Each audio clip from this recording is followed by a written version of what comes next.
Hello everybody, welcome back to another video, as today we got another episode of reviewing NHL teams off-season so far. As today we got the Philadelphia Flyers ahead of us, as we're going to be talking about their pretty of an off-season, to say the least.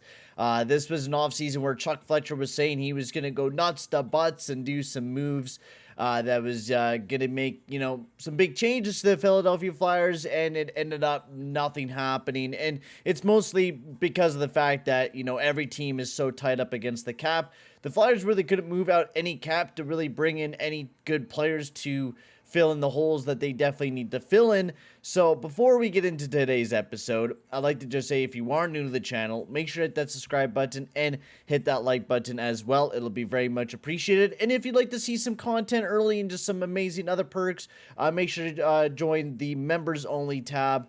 We got the boys club, so come and join the boys club. We got some amazing benefits up in there, so make sure to go check that out as well. So let's get into talking about the Flyers here and their offseason. As we all know, they really didn't make a whole lot of changes.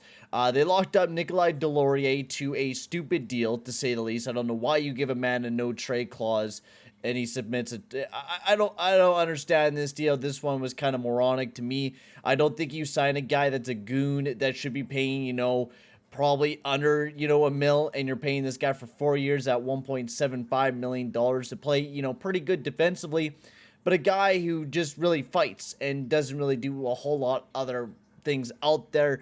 I don't think it's a great pickup here for the Philadelphia Flyers, but there's so many more. They picked up DeAngelo. Their goaltending now is going to be Hart and Sandstrom. And they also hired John Tortorella, which I don't mind the decision of bringing in Tortorella, but the problem is I don't see the reason why you do. I mean, it's going to help maybe bring a little bit more out of this team, but I just don't see that, Tortorella is not going to help some of the younger guys that they're going to have to develop, because quite honestly, this team is not going to be a playoff team, and I'm just really not excited about what they got going on. So let's start off and talk about their draft and get into dissecting that. So the very first guy they got is Cutter Gauthier. Now, they did have a top 5 pick in this year's draft, which I thought was very huge, and they picked up Cutter Gauthier at 4th overall. They almost could have got Shane Wright, which would have been pretty crazy for them as well, but Cutter Gauthier, really good left winger, but could also play center as well. Big burly guy, 6'3", has an amazing shot, heavy body as well. Really good player, I think, for the future of the Philadelphia Flyers. From what I was reading from Corey Proman, he has like a good 50% chance of really becoming kind of like a star player, or even just a depth guy for the Philadelphia Flyers. Not a depth guy, but like a top 6 guy, basically guaranteed out of this guy. Amazing shot, pretty good skating. Like, there's just everything you want out of a bigger player like Cutter Gauthier. He has that type of mold to be a really good NHL player. Played really good in the World Juniors, putting up 9 points in 6 games, and did really good for the U.S. developmental program as well. Another good pickup was Devin Kaplan. Could be like a top 9 potential player. Not too bad of his size as well. His skating's all right, but he's definitely a playmaking type of style of a player, and he also did really good in the World Juniors as well. So not a terrible draft by Chuck Fletcher, and got some pretty good prospects in both Devin Kaplan and Cutter Gauthier. But they traded away a lot of their draft picks in the deal where they picked up Anthony DeAngelo and got his signing rights for a 4th, 3rd, and a 2nd. And quite honestly, I think this is definitely a W when you look at the deal for the Philadelphia Flyers. Now, do they really need an Anthony DeAngelo? I don't know. Really, like, they definitely didn't have very many good defensemen this past season. I don't think DeAngelo is really going to help their team defensively, because honestly, DeAngelo doesn't really play defensively. He is mostly an offensive defenseman. He's going to be a great power play guy for the team, and really good 5-on-5 wise for the offense, but defensively, he's just not going to be that type of guy. Now, he did get signed up to a $5 million deal, and I'll be at 2 years for DeAngelo, which I would say is probably what DeAngelo is worth. So looking at it, DeAngelo got a pretty good contract. When you look at it, 2 years at $5 million, not bad. Especially if your team ends up not being good, you could trade this guy away, maybe pick up some picks a little bit later on, which is really what the Flyers should do, but we all know they're going to try to continue to push towards, a playoff spot, which I just don't feel like they're going to be that type of team. But anyways, the deal wasn't a bad move. I think they really took away with the W with the DeAngelo move, and the signing as well wasn't that bad. Moving into the free agency, which they did get, which we already talked about, DeAngelo, which was one of their first signings, 2 years at $5 million. And then otherwise, just some depth guys. Justin Braun at 1 year deal worth $1 million. And then Nikolai Delorier got a 4-year deal at $1.75 million.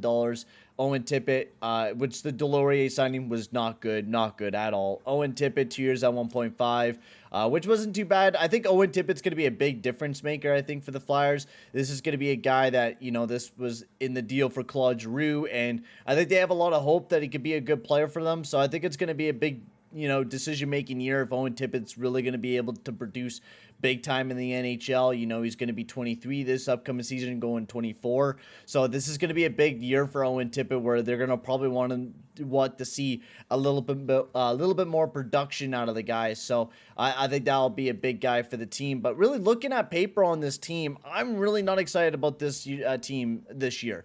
Like, yeah, you're going to have Sean Couturier fully healthy and ready to go, but that's all you really have this upcoming season.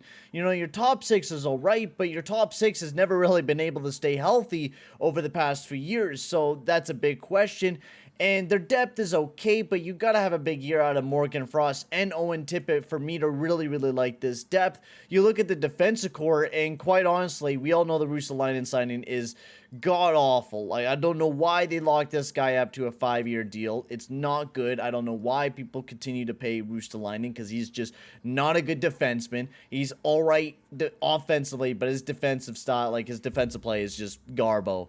And then Cam York and Justin Braun. I mean, Cam York, great looking prospect. I think he could definitely be something for the team. And then, you know, depend on how Ryan Ellis is this upcoming season. Can he be a fully healthy defenseman this upcoming season? So I think a lot with this year's offseason with the Flyers is, you know, their healthiness. Can they stay healthy? But do I think this team really improved? No, there's not really any improvements. You could say that the Torts hiring might help out the team, sure, but are they really going to see a big increase in like points this year? Most likely not. I really see them probably being the bottom feeders in the Metropolitan this year. I'm not too high on their offseason, but they didn't do that bad. Like, you know, they didn't lose a whole lot of players. I think the only contract they could really say that was bad was the Ruotsalainen one, but that was signed kind of before the offseason. It was kind of before, well, I guess right after the playoffs. So technically it is. That's like one of the worst signings they did. So I think with this one, for the fact that they had a pretty good draft, the DeAngelo move wasn't bad.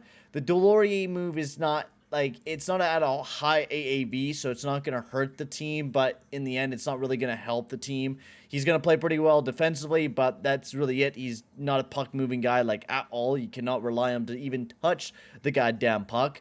And otherwise, it's an all right move. Owen Tippett, you know, there's a lot of big question marks with this team this year, so I think I'm going to go with a C+ on their offseason. I love their draft, but for the fact that, you know, he was talking about this offseason being so highly, and really the Flyers are not heading in the direction which they should be heading into, which is a rebuild.